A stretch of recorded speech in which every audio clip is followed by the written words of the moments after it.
Jade War by Fonda Lee kicks off my top 10 best books of 2025 so far, seeing as we're midway through. This is book two in the Green Bones saga, and it is just so good. So good.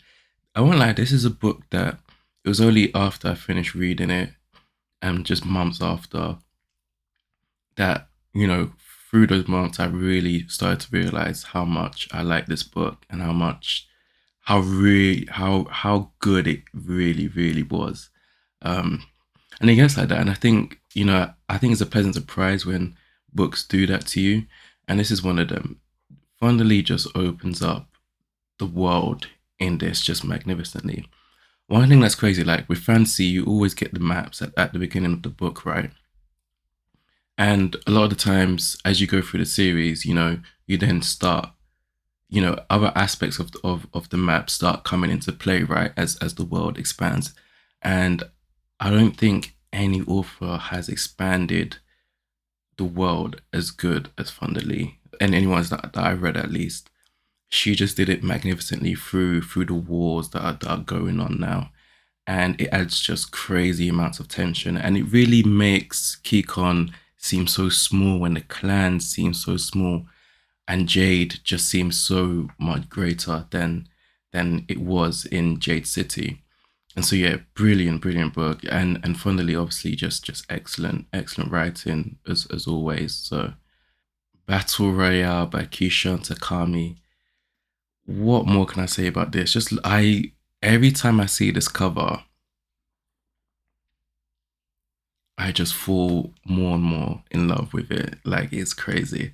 I love this book. This is a standalone dystopian book. Hunger Games before the Hunger Games.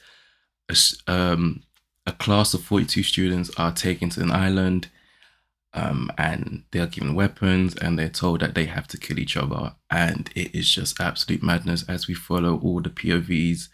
And, at the end of each chapter, we get a line that tells us how many students remain, which is just nuts. If I've got to show this again, the map, as soon as you open up the cover, you see the map of the island that they're on.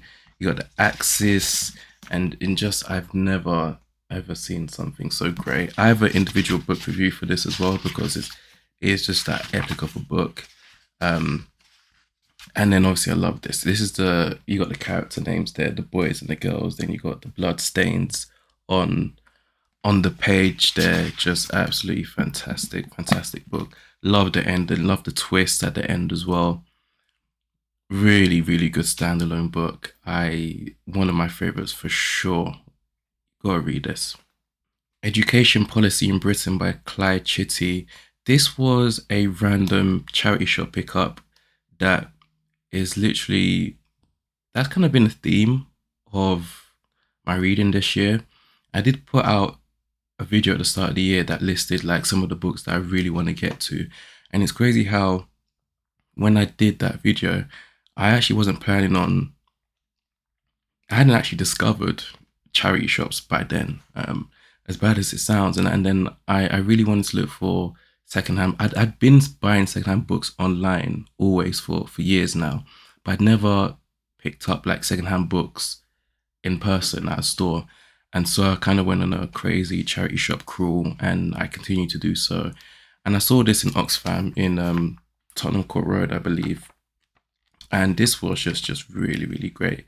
It's an old book. It was released in the 2000s, I believe, or maybe even 2004. Um, and it really just goes through uh, education in Britain, the history, and what the current policy was at the time of writing this book. And I learned just so much about Britain and the attitudes towards education. Really an eye-opening book. It's a nice, it's a short read. It's only about like 200 pages or so, but it has so much in it. It really explores a lot of different white papers, green papers, the different legislations, um, and yeah, just the attitudes towards education and a bit in there about class as well. So really important book. Love this. This is the most underrated probably book ever. The Councillor by E.J. Beaton is an absolutely great currently standalone fantasy book. I It's just nuts. This and Illborn are two of the most underrated fantasy books ever, and I'm not sure why. I'll keep saying this. More people need to read it. I'm not sure why this is not a fantasy community darling, because EJ Beaton done an absolute madness with this. This world is so good. It's literally so good. Her writing is brilliant and straightforward, but kind of just epic at the same time. Her battle scene at the end, the final act is really, really, really, really good. Um, and just the overall plot of this book is fantastic. The magic in it, the oppression, just the Machiavellian politics, and just the task ahead of us in this book is nuts. We follow Lysandra, and she is an orphan girl who's been taken in by the queen, and she is quite special, and she's also a drug addict, and she's also bisexual, and so there's a lot going on. Her beloved queen dies and really is assassinated, and she is chosen as the counselor who has to select the next ruler of this land. And so all the different sort of kings in the land come, and the queens come together, I should say, because they got to be selected. And Lysander's really trying to put them through their paces, trying to really gauge who they are. We get to hear about the history, the magical people, the oppression of said magical people, the elementals, and we learn more about just the council in general of these different rulers, their temperaments, their wants, their desires, and everything. Fantastic read, just really, really highly recommend. Moving on to classic post-apocalyptic book, The Day of the Triffids by John Wyndham was released in the 50s, and it is amazing how this still holds up to this day. It was first published in 1951, and it still blows away probably 99% of post-apocalyptic books ever written. It has the usual foundations of a post-apocalyptic book. It's got some sci-fi elements as well. Really is pretty much sci-fi, but it's not at the same time. Well, it is. It is. I can't lie. It just is. But it isn't. People wouldn't automatically think that it is science fiction. Um, in this book, the population has gone blind after seeing a green light in the sky, and we don't really find out the origins of that. Although it is sort of hinted that it might have been a man-made weapon that involved satellites in the sky. But we also have, so while the world's gone blind and most people I get a lot of people end up dying, but you got just blind people everywhere.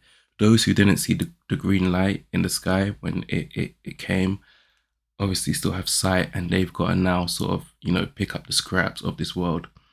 But what's also crazy is that we have these things called Triffids, which are these plant-like creatures, and they can get up and they can walk, but they also have a stinger that can stretch to 6 feet. And if they sting you, they can kill you if you don't get aid immediately. And so, what's crazy is about the introduction of these Triffids, how they kind of became accepted in society, and then how dangerous they are now that most of the world is blind. And it's crazy their behaviors and their flaws and just the danger they present. Really, really, really good book. Love this. Where Late the Sweet Bird Sang by Kate Wilhelm was released in 1975. And this science fiction book may be my favorite science fiction book I've ever read, and one of my favorite books of all time by far. There's a reason why this is on the SF Masterworks. It is absolutely fantastic read, and just look at that cover. That cover is just something else. This is a book about clones, collectivism versus individualism, and just the expression of the individual. Again, this is a science fiction slash post-apocalyptic book, but the post-apocalyptic book is really, in the post-apocalyptic nature, is really the background, and really just used mainly as a a bit of a ploy just to kind of get things moving along and to really justify the extreme measures our characters take. This book is split up into three parts. In the first part, we're following these humans who are in this world that is falling apart. And as the currency in the world kind of, become worthless, this rich family buys up more land, creates a hospital that has an underground sort of lab where they can clone livestock and humans. And so we learn about the restrictions of the science of the clones, of cloning, I should say. And then we follow the characters as the cloning is successful, and we now have a whole bunch of clones that eventually outnumber the humans. And so in the part one, we're seeing the clones eventually from an outside human perspective, and we're noticing weird things and how they're not quite human, how they are more human than us at the same time. In part two, all the humans have died off. There's multiple time jumps in this book, and we're following the clones. We're just knee deep in clone world. We're still within this community. Clones haven't expanded out into the world. We're still in this community. The rest of the world is pretty much dead at this point. And we're seeing the rules and the ways of the clone community. And we're really starting to see their flaws and the cracks in their way of living. And that's revealed more as they try to explore the world and to get more resources and whatnot. And it's just absolutely beautiful. Kate Wilhelm's writing is beautiful, it's subtle, it's balanced. And in part three, we now have an individual person who's not part of a clone cohort, who is the outsider in this clone community, and how he has to deal with his temperament and his ways, and how he clashes with the clones and whatnot. The ending is fantastic. This book is absolutely great. Please pick it up. Cynical Theories: How Universities Made Everything About Race, Gender and Identity, and Why This Harms Everybody, by Helen, Pluckrose and James Lindsay.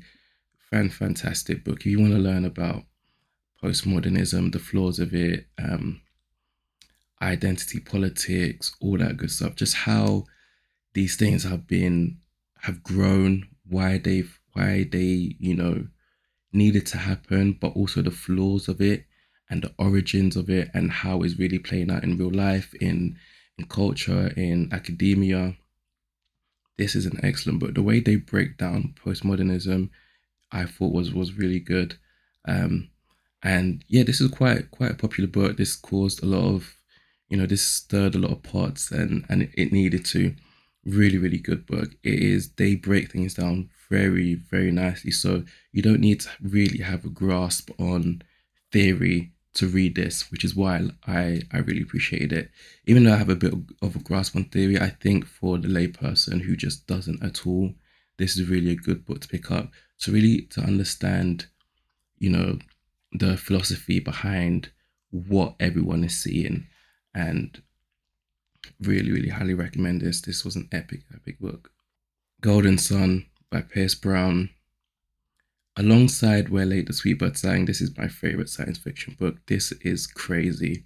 Book 2 in the Red Rising series, and basically Pierce Brown chokes you, puts you on a roller coaster, and takes you on a whirlwind, and doesn't let go until the final page. And even after that, he'll kind of always have a grip on you, because this book is just excellent. It has all the actions of a space opera, plus the inner political maneuverings, and the character development is just so great. The heartbreak, the angst, the tension that Pierce Brown's able to create in this book was absolutely nuts. Absolutely nuts. So if you haven't read the Red Rising series yet, you absolutely have to. Book 2 is crazy, which follows us now into book 3, Morning Star. This was book 3, and this was the last book in the original trilogy. It has expanded now. There are 6 books out, and Pierce Brown wraps up the original trilogy just magnificently, absolutely beautifully. So much so that a lot of people don't read the next set of books in this series because it just is wrapped up so epically. This is just so fast paced. It really just, the war is nuts. We finally just, everything, all hell's broken loose in this book, and Pierce Brown absolutely bodied it. I do I do prefer Golden Sun, but this is still an absolutely epic 5-star read. But I think, if you do like a tier list, like the S, Golden Sun is like right by the S, and then this is on the other side. It's definitely not an A tier. Oh, it could be high up A tier, but it's definitely low S tier type of 5-star read, if you know what I'm saying. So yeah, absolutely fantastic. You gotta read Red Rising. You just have to. Lastly, The State of Africa: A History of the Continent Since Independence by Martin Meredith is a really quite a thick 700-page history book that reads like a dystopian, and we're literally, Martin Meredith is documenting just all the craziness that's happening in Africa, predominantly in the 20th century, since that's when a lot of the countries, if not most, gained independence from their colonizers. And Martin is just so good at this. It's just an absolutely epic read. Um, like I've said before, I have reviews for like most of the books on here, and I do have one for this. I will say that I will say again, Martin Meredith does the excellent thing of going by themes in this book as opposed to going country by country, because by going by themes, he's able to really talk about a lot more countries within a chapter than just talking about, a country per chapter. And it makes this history book really come alive, and it reads like a dystopian. It is briskly paced as well. um Meredith absolutely bodies this. I absolutely love this book, and I'm so glad I read it, just like all the books on this list.